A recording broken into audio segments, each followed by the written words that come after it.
Hi, Creativity Coach Aisha Borel here. And today I have drawn a nice little picture of a butterfly. So if you'd like to see how I drew this, then go ahead and stay tuned.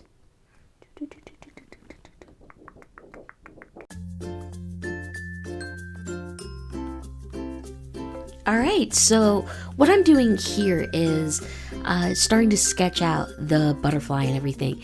And you can't see, I'm actually using a reference file for this. You see it later on in the video, but for now I found a picture of a butterfly that I really liked. I found it online and thought I'd draw it. I really like the angle of it, just the placement of the wings, and just the fact that you really get to see this big beautiful butterfly just kind of hanging out.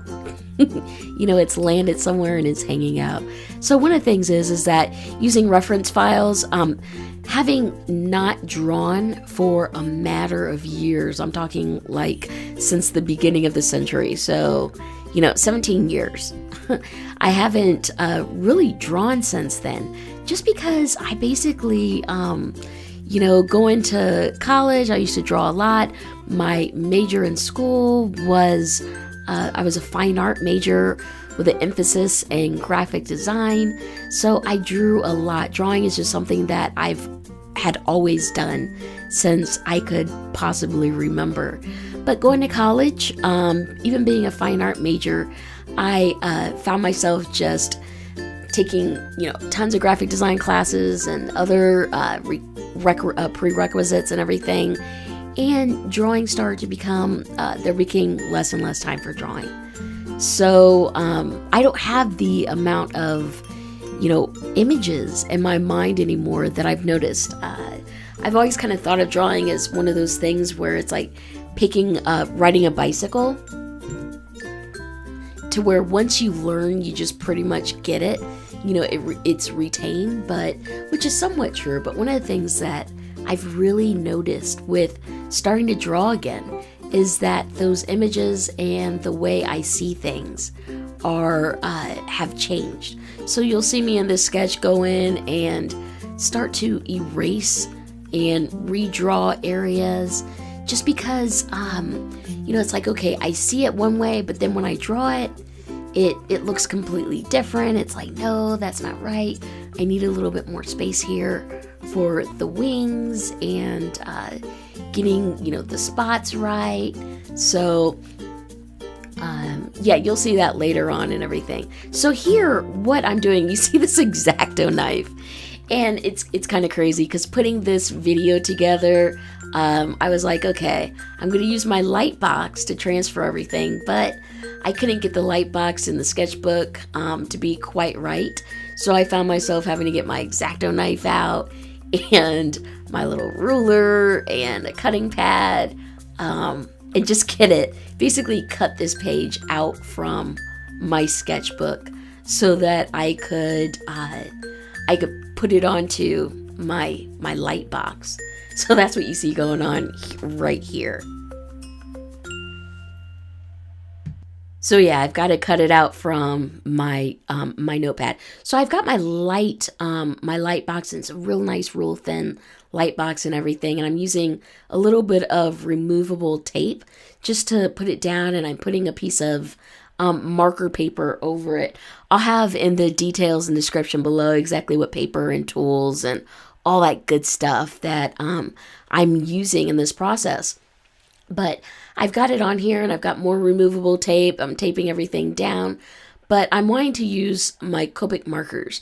And instead of drawing marker directly on the sketch pad, what I'm doing instead is going through and picking out a 0.3 pen, which is an extremely fine pen, to be able to go in and light, trace on top of the sketch that I put down.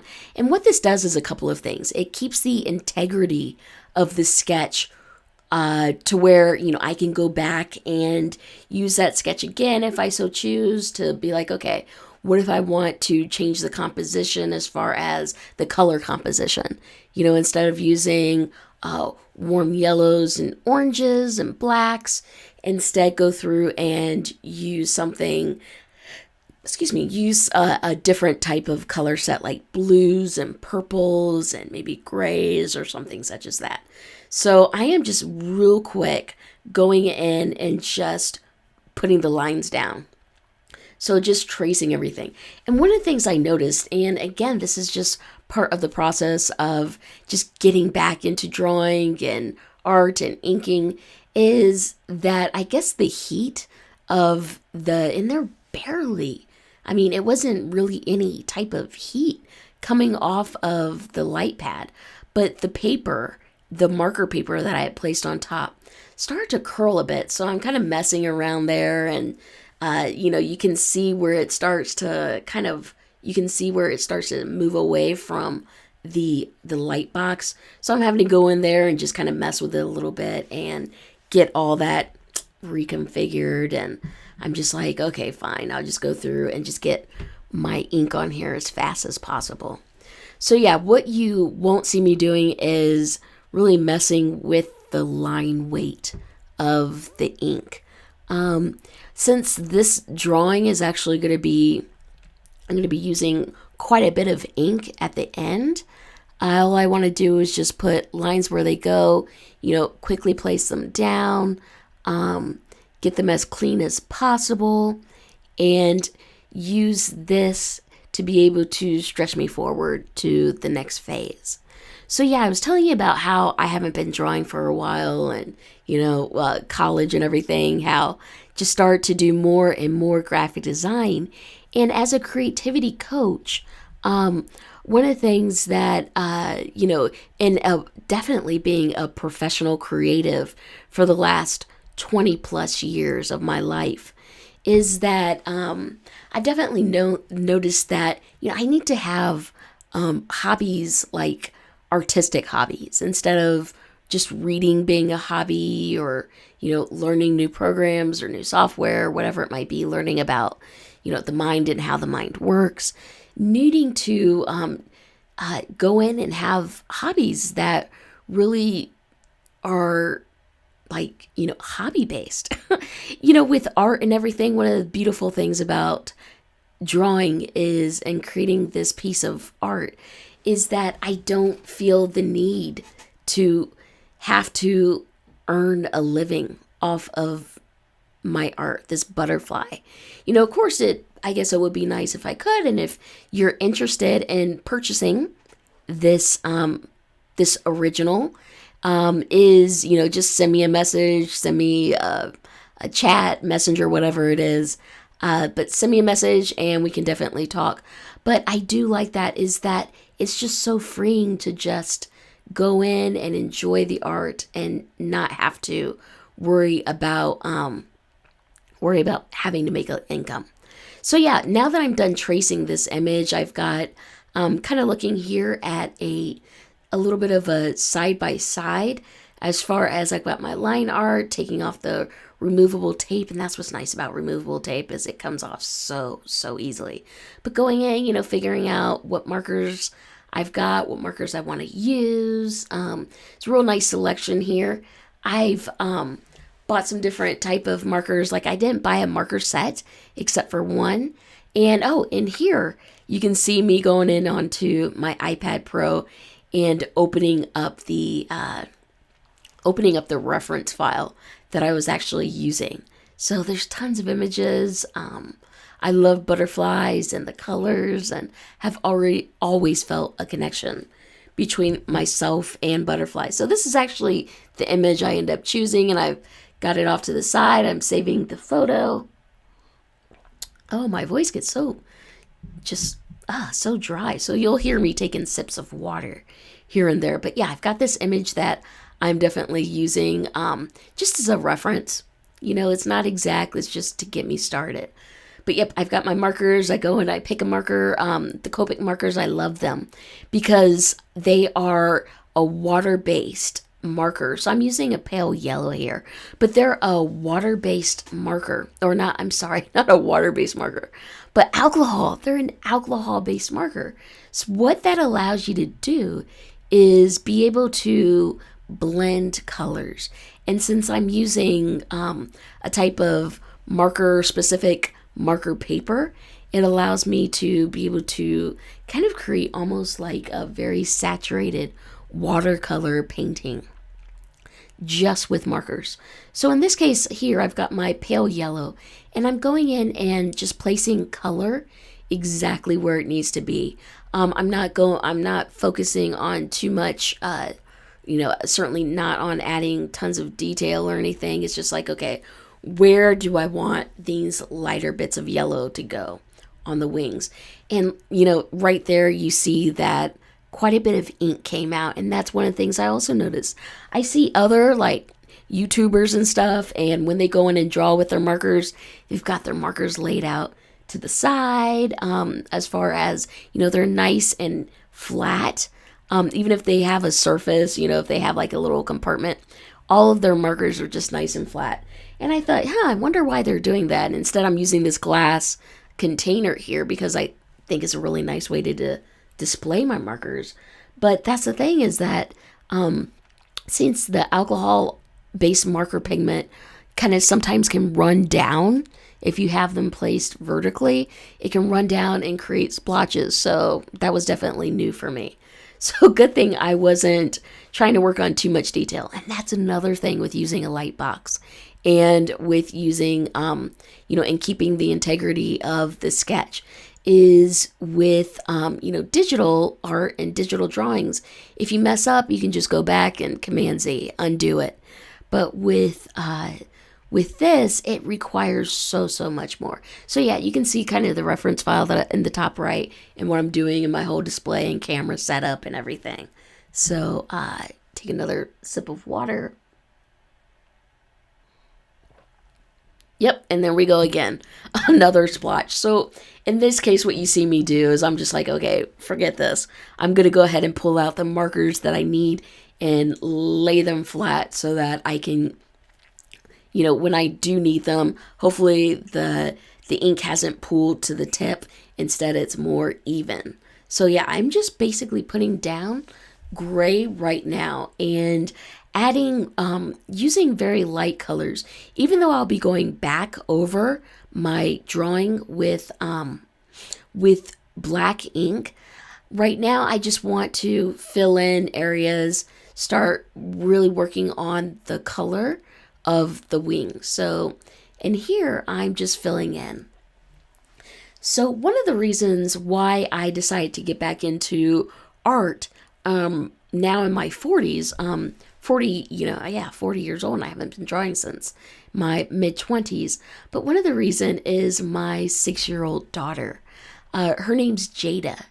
And, I see her draw. She's in kindergarten presently at the time of this recording. And she's in kindergarten, and I just see her draw and come home from school with all kinds of really cool art.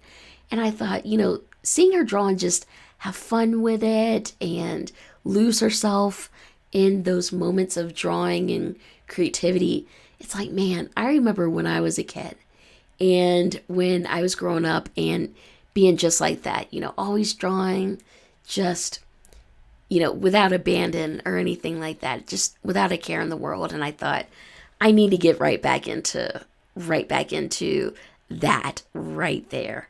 So that's what I started doing is, for me, drawing is more really art therapy than anything.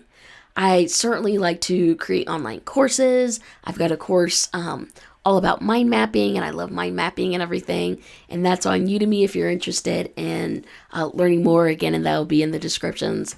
But I love writing and being able to write stories and create little books and everything. Love being able to do that. But drawing is definitely one of those special types of things where I do it and it's very therapeutic. It's almost meditative in nature, in that it just feels like I can go in, I can start adding color, and I just lose myself. I'm not thinking about, what's going on Facebook. I'm not thinking about TV or, anything such as that. It's just me in my studio, and there's a good shot of my studio with a mind map. A mind map in the background. Yeah, I use chalk. I've got this chalkboard paint that I have literally 3 walls of my office. 3 out of 4 walls in my office are painted floor to ceiling with chalkboard paint. So it's just another way for me to just be creative and go into this little cubby that I call my office and just create.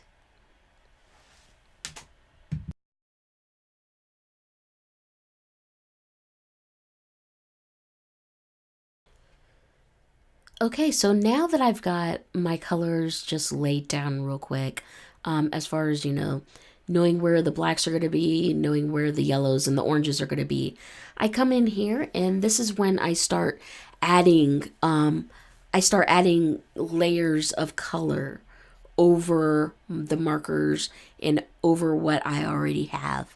And with, again, these being alcohol based markers and me using a special type of marker paper, it allows me to place the colors down and then really start blending them in to where you can start creating that dynamic effect.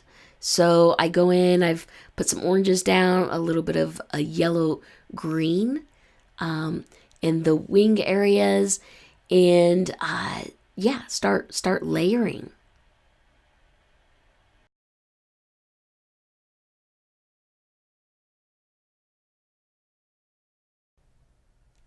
So, one of the things I do want to discuss is the topic of talent versus practice. Some people say that you've got to be able to be, talented, or, I can't draw because I'm not talented, whatever it is that they tell themselves. I definitely think that talent certainly exists. However, when it comes to practice, practice is definitely the main culprit of anything.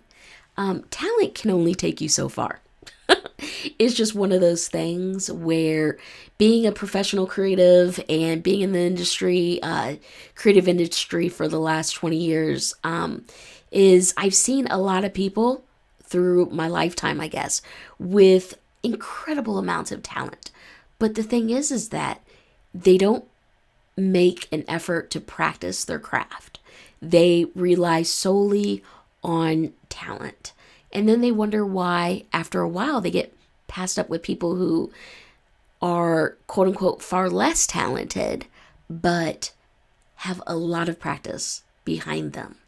So, definitely do not let lack of, quote unquote, talent, you thinking that you don't have the talent, don't let that stop you from being able to enjoy the practice of it, and knowing that practicing and working hard and working smart especially is what's going to make things all more worthwhile for you. So, growing up, and even being out of practice for like the last 17 years, is I've definitely noticed that, talent, it's taken me so far.